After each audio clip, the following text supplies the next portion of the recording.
Guys, मैं हूं हर्षवर्धन और यहां हम सुगर कोट जैसी बातें नहीं करते। तो आज का हमारा टॉपिक है इंडिया रिस्क टेकिंग रियलिटी।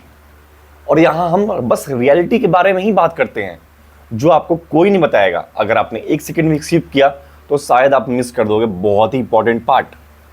तो मिस ना करो, उसके लिए मैं आपको बताता हूं। मैं शुरू करता हूं इस चीज़ को।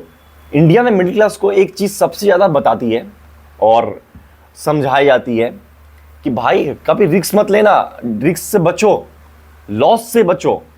अगर तुमने रिस्क ले लिया तो समझो गेम खत्म, तुम पीछे रह जाओगे। पर क्या तुम रिस्क लेकर पीछे रहते हो या रिस्क लिए बिना पीछे रह जाते हो? तो आंसर है रिस्क बिना लिए पीछे रह जाते हो। क्या पता वो रिस्क तुम्हें बहुत ऊंचाई तक पहुंचा दे, उस मुकाम पे पहुंचा दे जहां पे तुमने सोचा भी नहीं होगा, तुम्हारे रिश्तेदार नहीं होंगे उस मुकाम पे। इसलिए कभी कभी रिस्क लेना बहुत जरूरी होता है मेरे दोस्त। फेलियर का नहीं, सिक्योरिटी खोने का डर होता है हमें इंडिया में। और बचपन से एक ही एडवाइस सुनते आया हूं मैं अपने लाइफ में, सेफ जॉब ले लो, एक सिक्योरिटी रखो अपने लाइफ में, फिक्स सैलरी रखो, एक्सपेरिमेंट मत करो कभी भी, ठीक है? और स्टेबल लाइफ जियो, जितना सिंपल जी सकते हो जियो। और ये एडवाइस गलत भी नहीं है, अगर देखा जाए तो गलत भी नहीं है, क्योंकि पेरेंट्स ने स्ट्रगल देखा होता है अपने लाइफ में बचपन से लेके आज तक। तो वो चाहते हैं कि भाई वो स्ट्रगल हम फेस ना करें, ठीक है?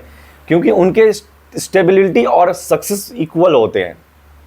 मिडिल क्लास में क्या होता है कि मिडिल क्लास माइंडसेट सिंपल होता है, लॉस मत करो, ठीक है? विन स्लो हो जाए चलेगा, पर लॉस नहीं होना चाहिए, लॉस से बचो।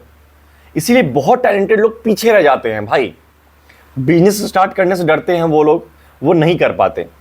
करियर स्विच करने से डरते हैं, पैशन को फॉलो करने से डरते हैं।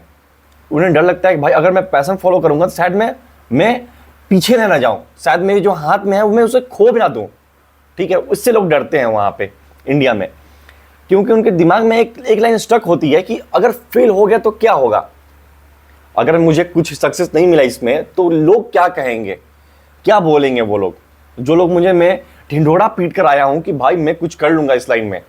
तो वो चीज़ों से डरते हैं लोग। पर सच क्या होता है तुम्हें मालूम है?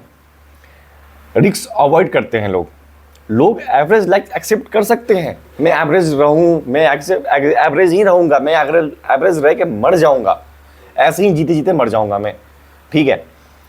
ना बहुत लॉस करूंगा और ना कभी एक्सपेरिमेंट करूंगा अपनी लाइफ में। एक्सपेरिमेंट तो वो करना ही नहीं चाहते हैं बिल्कुल भी। और सिक्योरिटी मिल जाती है पर एक्सपेरिमेंट और ग्रोथ लिमिटेड रह जाती है उनकी। जॉब में जब उनको सिक्योरिटी मिल जाती है कि भाई अब तुम्हें जॉब सिक्योरिटी है, तुम जो चाहो करो, लेकिन उनकी जो फाइनेंशियल ग्रोथ है वो स्टेबल रह जाती है, इतने पे ही रह जाती है, इससे आगे नहीं बढ़ पाती उनकी। इसीलिए ब्लाइंड रिस्क मत लो, ठीक है? कैलकुलेटेड रिस्क लो। जब भी किसी भी चीज़ को तुम कैलकुलेट करोगे तो सही तरीके से ले जाओगे, चाहे वो बॉडी बिल्डिंग हो, वेल्थ में हो, किसी भी लाइन में हो, ठीक है? बैकअप प्लान रखो हमेशा। अगर ये तुम्हारा प्लान ए फेल कर जाता है, चांसेस हैं 10%, 1% भी चांसेस है फेल होने की, तो प्लान बी तुम्हारा क्या है जिसमें तुम सक्सेस कर सकते हो, इसको तुम कवर कर सकते हो लॉस को। तो प्लान बी हमेशा रेडी रहना चाहिए तुम्हारे पास। नहीं है तो भाई ठीक है, अब प्लान ए काम कर गया तो कर गया, लेकिन प्लान बी तो तुम्हारे पास रेडी रहना चाहिए। मैं बचपन से देखता आ रहा हूँ, मैं सोचता आ रहा हूँ, मैं कभी भी देखता था कि चीज़ को मैं सोचता था कि यार इसके पास प्लान बी क्यों नहीं है, प्लान बी होना चाहिए यार, ठीक है? और एक शिवाजी द बॉस मूवी है करके रजनीकांत का, तुम देखोगे उसमें उसके पास प्लान बी रहता है। प्लान बी बहुत जरूरी होती है, वो तुम्हें उस मुकाम तक ले जा सकती है जहां पे तुमने सोचा भी नहीं होगा। बहुत अच्छी तुम्हें ग्रोथ दे सकती है plan B.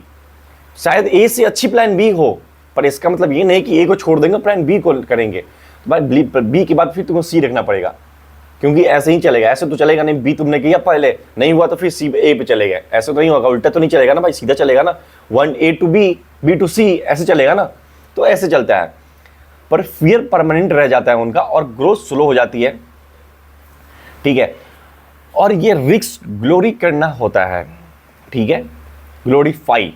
India risk taking reality यही है जो अभी मैंने समझाया आपको इंडिया में कैसे चलता है। सेफ रहना जरूरी है, पर कभी कभी जंप करना बहुत जरूरी हो जाता है हमारे लिए। अगर तुम जंप नहीं करोगे तो शायद तुम पीछे रह जा सकते हो। तो जंप हमेशा करो, जब भी तुम्हें चांसेस दिखें कि भाई यहां मैं जंप करके बहुत अच्छी ग्रोथ कर सकता हूं, मार दो छलांग, मार दो छलांग, बिना सोचे समझे मार दो, लेकिन कैलकुलेट करके। सोचना मत, लेकिन कैलकुलेट जरूर करना। So that's all for the day guys, thank you so much.